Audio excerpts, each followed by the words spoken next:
President Cyril Ramaphosa has lauded police for apprehending suspected illegal miners and shutting down their operations in Kagiso on Gauteng's West Rand.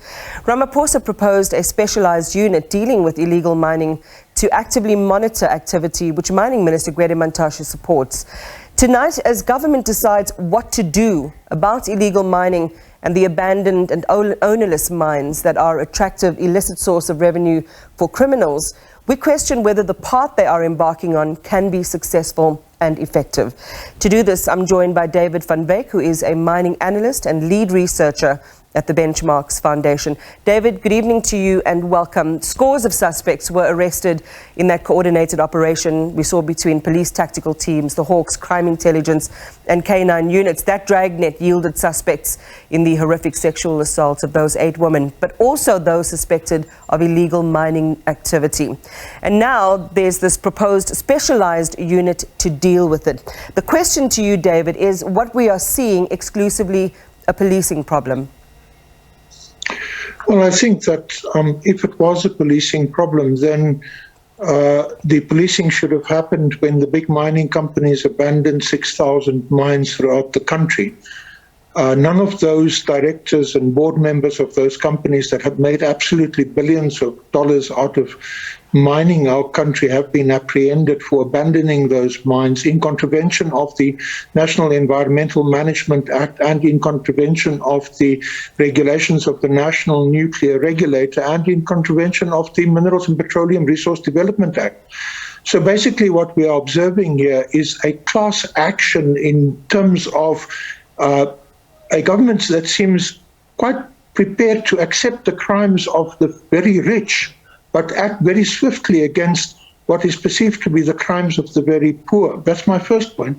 My second point is that we've got 38,000 small-scale miners in Gauteng alone.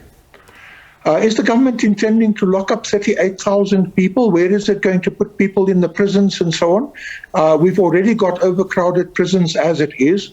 The reason why we are in this situation that we are in now is because the government has not applied its own laws as far as mining is concerned over the last 15 years.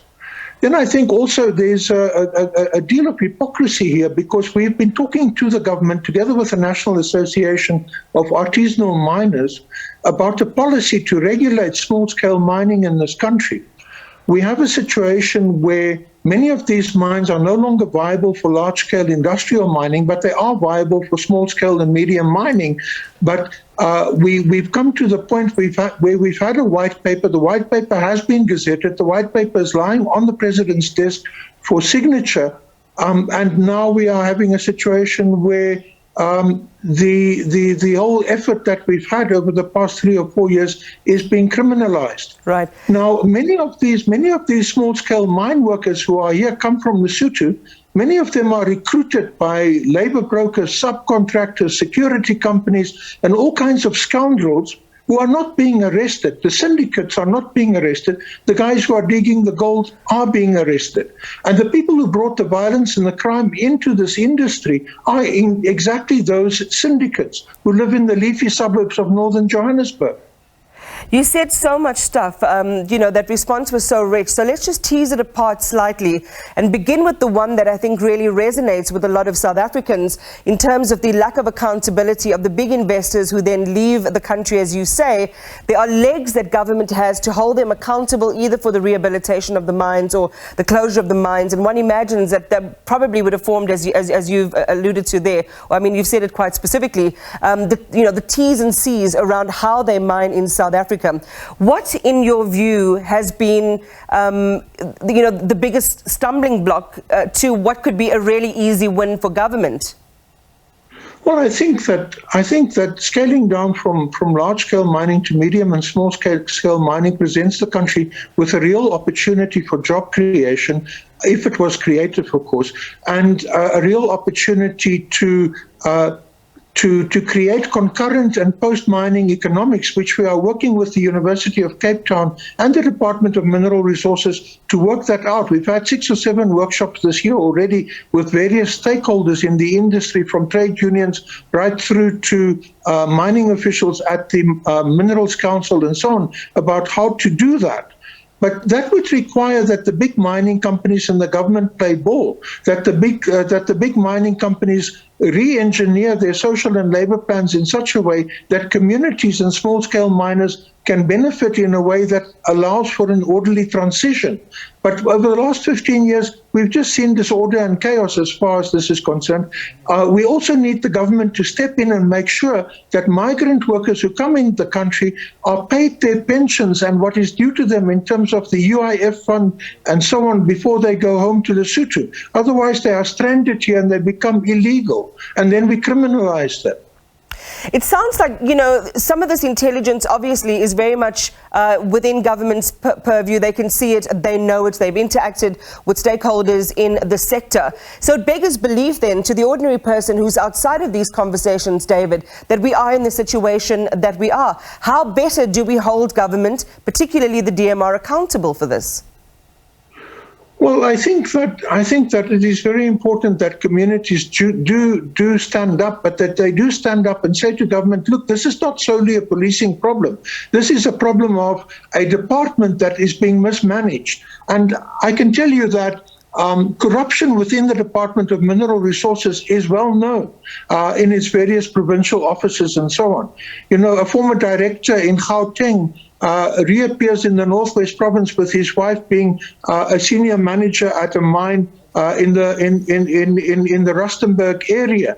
We find that communities knock on the doors of the Department of Mineral Resources to meet a specific director that they'd been meeting over 3 years about the transgressions of a mining company, and then only to find that that same person is employed by the very same mining company that they're complaining about.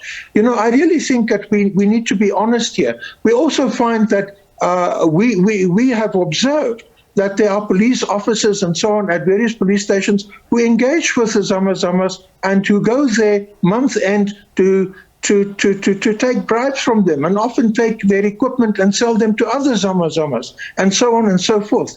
The fact that a big mining company is involved in these operations against the Zamazamas and taking the concentrate that these guys have brought up from underground, for me is also hugely problematic. That concentrate should not go to a big mining company who will then extract the gold from it.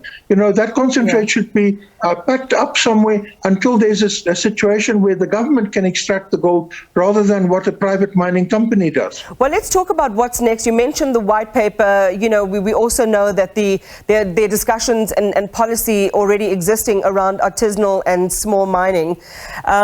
Given, as Mantashe says, that just in 2019 alone, the sector accounted for around 42 billion rand in revenue. So that's a missed opportunity to harness that potential for the benefit of the communities and the economy.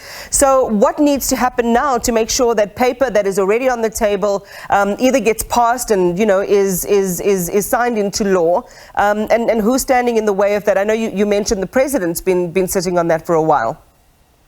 Well, I think that the problem is that white paper that's lying on the president's paper, we made serious inputs into that paper as the Legal Resource Center, Benchmarks Foundation, National Association of Mine Workers, ILRIG, and so on. We are concerned that despite the consultations, many of the suggestions that we made about small-scale mining that would make it more sensible have simply just been ignored. The other thing that really worries us is that at the moment there seems to be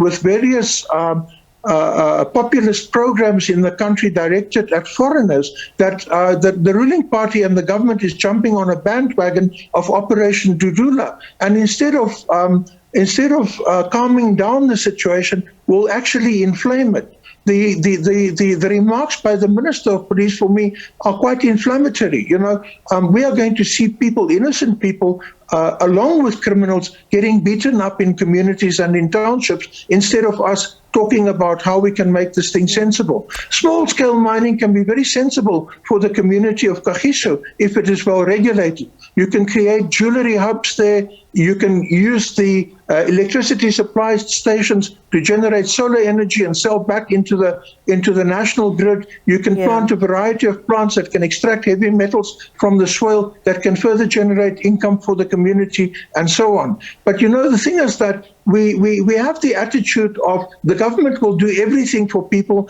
and not allow people to develop their own entrepreneurial skills around these particular opportunities.